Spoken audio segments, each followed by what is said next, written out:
నమస్తే. ఇవాళ మనం ఆండాళ్ రచించిన తిరుప్పావై పాసురాల్లో 5వ పాసురం మరియు 6వ పాసురం నేర్చుకుందాం. ముందుగా 5వ పాసురం.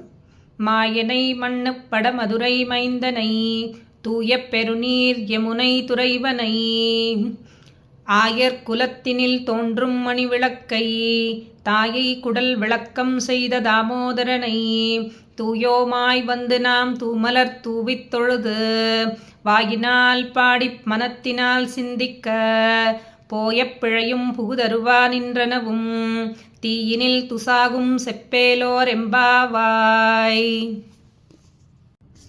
ఇప్పుడు 6వ పాసురం. புள்ளும் சிலம்பினகான் புள்ளரையின் கோயிலில் வெள்ளை விழிசங்கின் பேரருவம் கேட்டில்லையோ பிள்ளாய் எழுந்திராய் பெய்முலை நஞ்சுண்டு கள்ளச்சகடம் கலக்கழிய காலோச்சி